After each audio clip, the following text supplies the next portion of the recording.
The things we know, but no one mentions. It's 21 questions with existential tension, unusual amazement, fantastical lessons. 21 questions with you. Welcome to 21 Questions, and today we have with us Sarah Clanton. Hello, thank you for having me. You're welcome. You're ready? We'll get started. Yeah, let's do this. All right. Got my hot tea. I'm ready. Perfect. Question number 1 is, what would the title of a movie about your life be? That's a great question.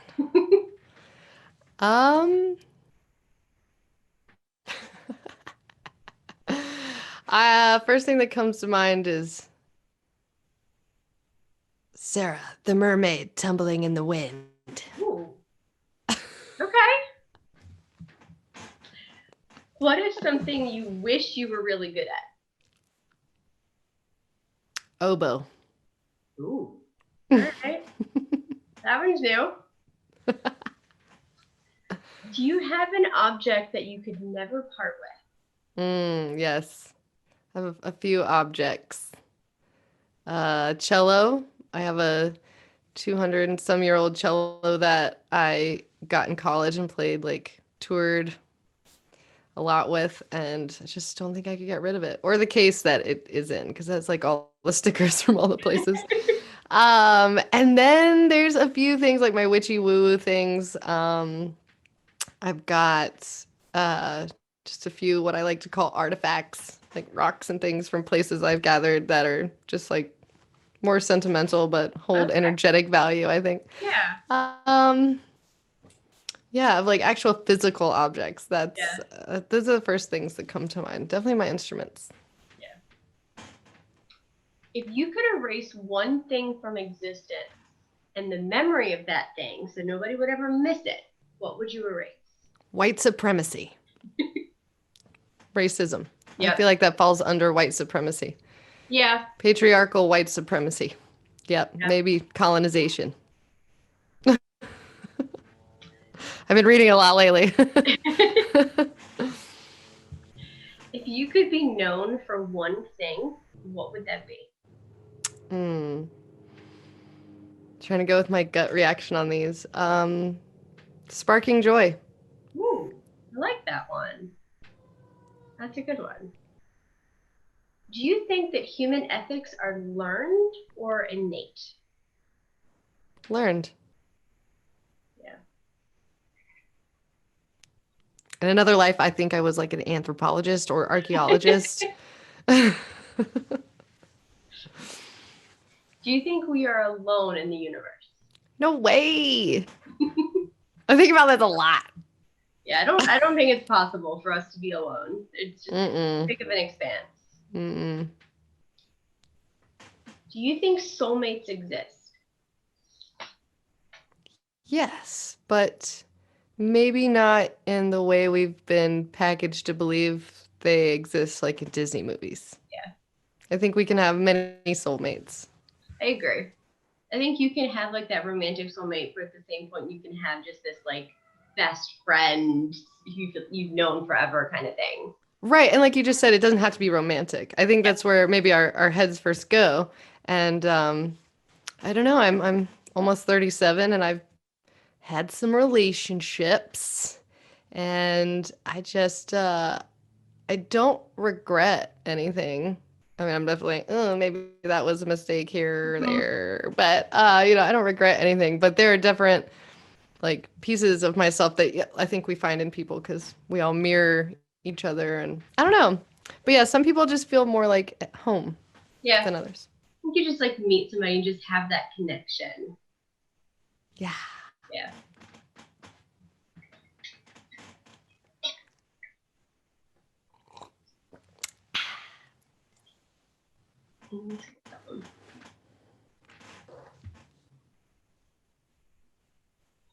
Do you think suffering and heartache are a necessary part of the human existence?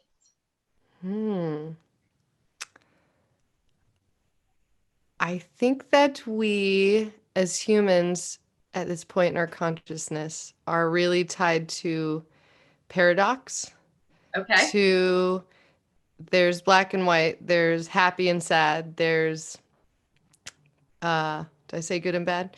There are, and I think this kind of falls under that category where the suffering and happiness, you said, right? No, wait, what'd you say? Yes, suffering and Suffering and happiness. heartache. Heartache. Is But to that my Yeah. to my point, suffering and heartache can be like good things, I think, sometimes. In the throes of it, definitely feels like shit and like, I don't want to be here. This is terrible. It's the worst thing ever. But I think that so much good comes of it. I think saying that it's all bad is a binary thinking, and I'm not sure I like that anymore. Yeah. I think with that kind of thing, like you have to have some of that in order to grow, to experience life, to find the good in the bad. Right. Like, let me give you an example. I had this chili plant once. It was a Tabasco chili pepper plant. And I went on tour. This was some years ago, and I had like it was like the first year I lived in Nashville, so I had this garden I was really excited about. But then I went on tour, and my neighbor gardened it. But you know, only you take care of your garden like you would take care of your garden.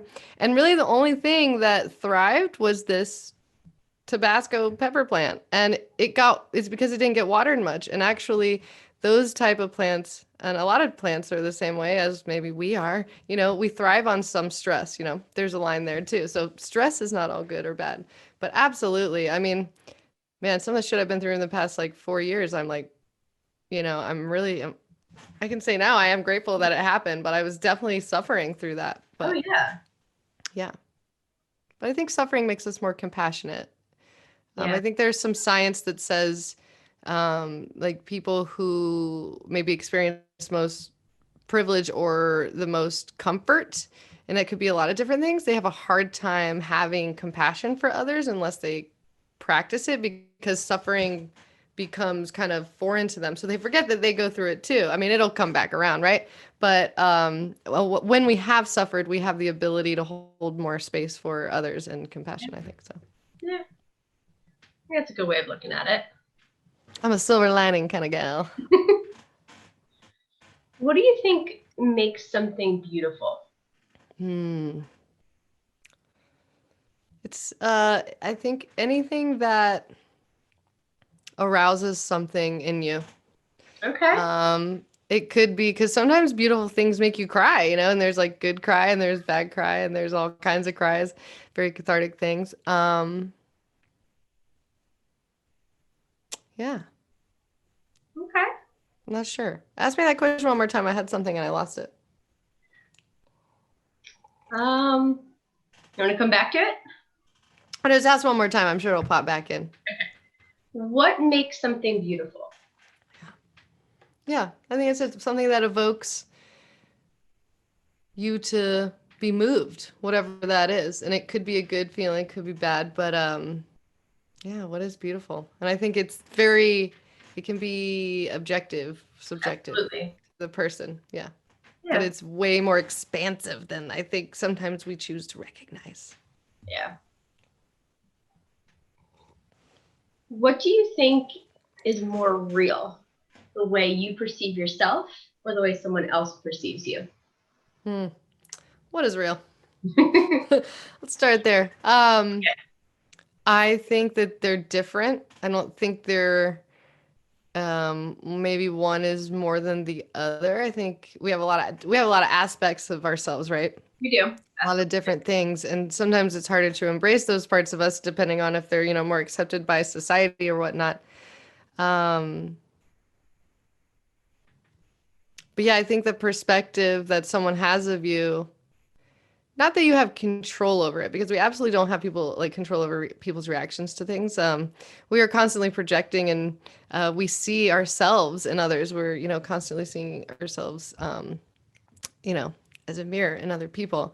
So I think if we could practice awareness and consciousness around what we would like to bring to the world, like you asked, what do I want to be known for? I want to be known to walk into a room and like it gets lighter and people do feel better, because it is a choice and it is hard sometimes. I mean, some days just you feel crappy. But I think that is a practice. It's a practice, I think. Okay. So you've heard the saying, the best thing since sliced bread. What was the best thing before sliced bread? Well, first of all, I'm gluten intolerant, so I don't know about that. Fire. Okay, yeah. Yeah, I'd have to agree with that one. Best thing since fire, dude. I'm just like, it gives a whole new meaning to the saying. That's fire. It does, absolutely. Maybe that's where it came from. I don't even know. What do you think about when you're alone in the car? A lot. Think about. That's a great question because I think something during the pandemic that I have learned is how much self-care I actually need. And a lot of that self-care is monitoring my self-talk. And it's funny how sneaky it can be. Like, even when I'm in the middle of like the biggest project I've ever done, and I'm working, like, imposter monster will come in and like these things, you'll just practicing being aware of what you're saying, like to yourself. It will also help with like how other people see you too. Because if you walk around and say like, I'm awesome, like you're going to start to believe it. And it's just really interesting. So when I'm driving around in the car, a lot of times I try to just like actually be in the moment and like sing along to the song and just think about that song. But when I'm driving, I get a lot of thought processes done. Like I joke on tour that I used to wonder how much co-writing credit Siri should get because I'd like would talk to Siri a lot to write notes. Because in the stillness of trying to be in the moment, like good ideas will come. But I'm just trying to monitor that self-talk because it's very easy right now to like get hung up in it all, and just kind of watching how I talk to myself is my practice of what I'm doing in the car right now. When I'm in the car. Yeah, I think right now it's difficult just because everybody's so alone, but we're not at the same point. Right. Exactly. That's a huge lesson that we're learning, I think, right now. Yeah. It's a weird way of the world right now, but in some points I think it's necessary. Yeah, it's that suffering and heartache. Yeah. Sometimes you gotta get rocked to roll down the hill, or that wasn't a good one. I missed on that one. Anyway. So the theory is that humans use about 10% of our brains. What do you think would happen if we were able to access and use the rest of it? I love this. I've thought about this before. I think that I can move things like Matilda. Okay, yeah. I don't know if you guys remember that movie. I think, so what I know, and that is very little of the brain, the outermost part of our brain that is the newest part of our brain is the only part of the brain that is actually evolved to process language. So your most like primal two parts of your brain, the more inner parts from the way I understand it, they don't even really they don't deal with words. They don't even talk to that part of your brain. It really just only functions with this like gut instinct and following emotions. Oh, wow. Right? Okay. So to me, I think if we used more of our brain, I think we would be a lot more in touch with the world around us. I think we would be able to access a lot of knowledge, a lot of just, what is the study? Is this right? It's not the study. It's not epigenetics. Is it epigenetics? Where I think that's it, because not epidemiology, because that's like pandemic stuff. Yeah. But epigenetics it's like where if a certain group of people have experienced a trauma and how that gets passed down genetically. Oh, okay. Yeah, so I could actually digress about that from what I've read, but I just think it'd be really cool, like the capacity we all may have for empathy, for compassion, for navigating, maybe like alleviating suffering and heartache, because we would just be more in tune with everything. I think that would be cool. And then of course I'd like to, have the force. Yeah, that's my big dream there. Yeah, maybe fly. Like, kind of give us more of a connection between people in general, but then like more connecting to the world, the nature, the actual planet that we're on. and that weird connective awesome thing that's like we're all together in, like, Yeah. you know, it's there's definitely something to it. In fact, something that I've been practicing a lot when I find myself in a headspace that's not so great as all, and I was reminded by the puppy in the backyard. I was like really frustrated about something. I look outside, I was at the kitchen sink, and there's this dog just like rolling around in the grass, and he was like having the best time ever, and I was like, look, there's joy everywhere right now, like. And I was just pissed off about something. I don't even remember what, but I remember the dog being happy. Yeah. So it's kind of this choice. And yeah, I think we would be way more connected. I think maybe we were at one point more connected. Very possible. Who knows? Maybe we'd all explode. I can't say. These are things I don't know. They didn't tell me that in the Cosmos show I saw on Disney Plus. Yeah. Things to think about. I love it. Do you think the color orange was named for the fruit, or was the fruit named for the color? C'est une bonne question. Orange. I don't know. I think it would depend on the language. What's the word for orange? I mean, in French, I think it's l'orange. Yep. But I don't know. I would say the word. No, wait. Hold on. You got me thinking now. It's the what came first, chicken or the egg conundrum. The orange definitely came first. Whether it was orange, I don't know. What is orange? Right. Yeah. Well, you got me befuddled there.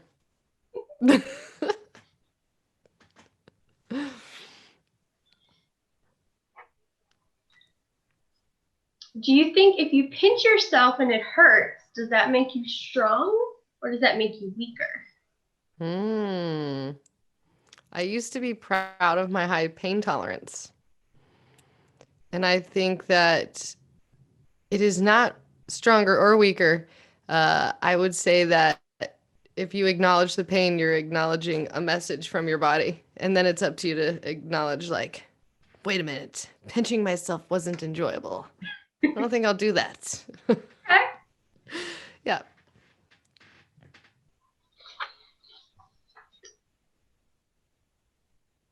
Describe your job to somebody from another planet.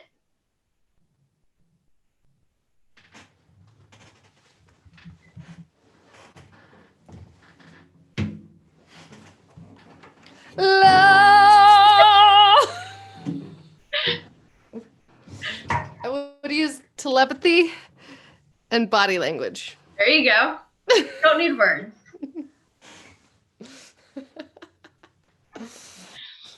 This is fun. If you could speak to one species of animal, what species would you pick? Dolphins. Ooh. Or platypus. Ooh. For sure. Okay. Dolphins are supposed to be very intelligent creatures. Mm-hmm. Like I have this like mermaid and dolphin oracle deck. This is like my favorite one.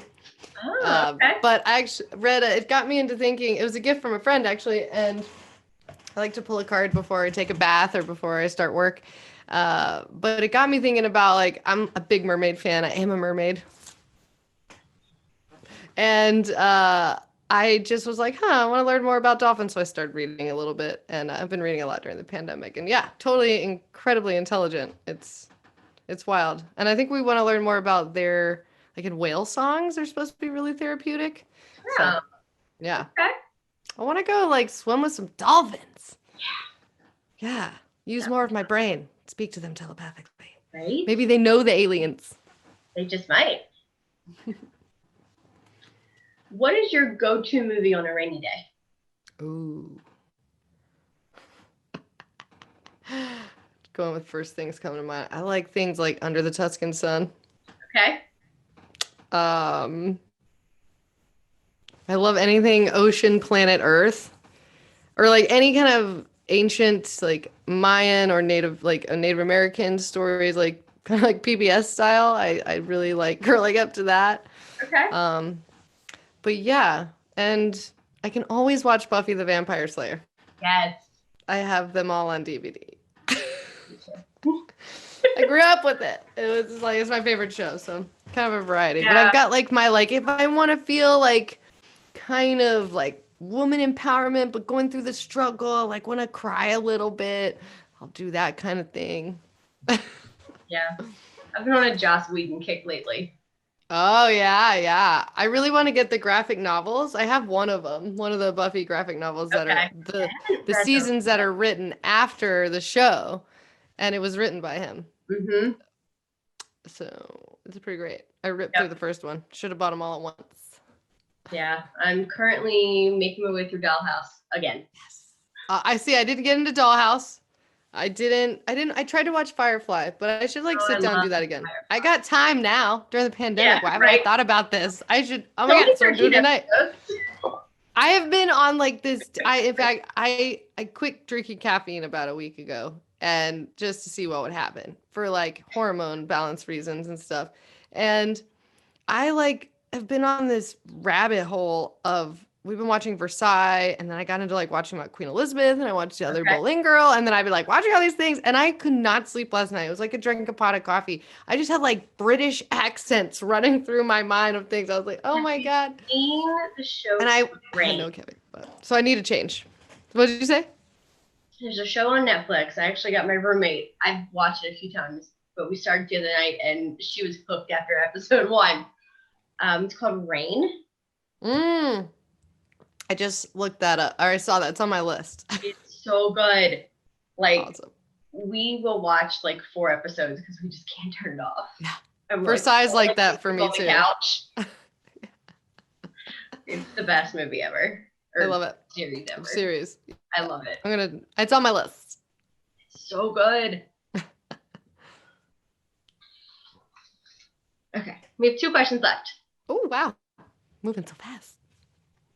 What is something that you've tried, but you'll never try again? Skateboarding. Okay, yeah.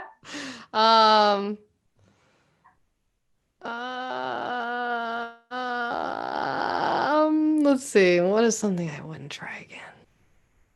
That's really it. Maybe some kind of food I'm not thinking of. Yeah. But yeah. Okay. Yeah, skateboarding is just not smart for me. Yeah, I don't know. I had enough. I don't want to skydive. Scooter. What was that? I had enough issues on a scooter. I don't think I want Right. to skateboard. No. Tried flying on a scooter. It did not go well at all. Yeah, it's like that and those balance boards that they're supposed to help you get better at skateboarding. Yeah, no. It didn't work either. I fell off of those. That was really painful. I was on the phone once, fell off, and I was like, oh, because my brother was a skateboarder. Okay. So I like always wanted to do that with him, but no. We snowboarded together. I almost do that, but yeah. Yeah. I was on the scooter, borrowed it from my brother. The front wheel hit a rock. The scooter went forward, and I went over the handlebars and then skidded down the road. Oh, So how old were you? The end of my wheel. Oh my God. How old did you say you were? I was high school. So it was like 16, painful. 17. Ah, painful. Yeah. Nope. Done with that. I never had on the scooter again after that. I don't blame you. And our last question kind of relates to the one before. What is the craziest or most out of character thing you've ever done? Ooh. This could get dark. Just kidding. It's not that dark. Not that dark. Craziest out of character thing I've done. I'm so spontaneous, I suppose. Man, trying to think like what. There have been some things I've said that I'm like, what the hell? Like, I've sent like apologies for in a text like months later because I was just like feeling so bad. There's been some things I've said. Out of character, I think one time I was in like it's usually my mouth. My mouth gets me into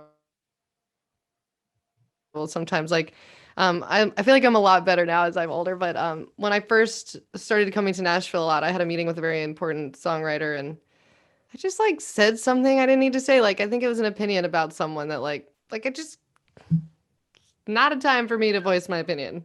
No one was asking me, and I just remember the change of energy in the moment, and I was like, oh my God, I'm never gonna see this guy again. You know, just Yeah. it's usually something like that when I'll say something that like that's not who I am. Is it? Is it? It is. It's all me. It's the initial response, and then it's like, oh wait. Yeah. Maybe that was not the right thing to do. Like, is it something I'm not proud of doing, or is it something out of character? And like, what is in character? You know, I think maybe one thing that was out of character happened really young, and I learned like I didn't want to be a ballet dancer. I thought I wanted to be ballet, and I was like 4 or 5, and my mom tells me that I picked ballet over like swimming at the time, and ended up swimming. Like, almost went to college for swimming, but she said I came up for ballet once. Like, I made the wrong choice. So taught me early, like, natural consequences lessons. Like, well, you have to choose. You can't do all the things. Yeah. But I don't know. Yeah, I'm not sure. It's an interesting one. What's out of character? Yeah, I'm not like a ballet dancer. You should see me dance though. That's awesome. I love this game. Okay. Well, those are our 21 questions. Awesome. Cool. Thank you. That was so fun. Totally different. You're welcome. I love these. Yeah. The things we know, but no one mentions. It's 21 questions with existential tension, unusual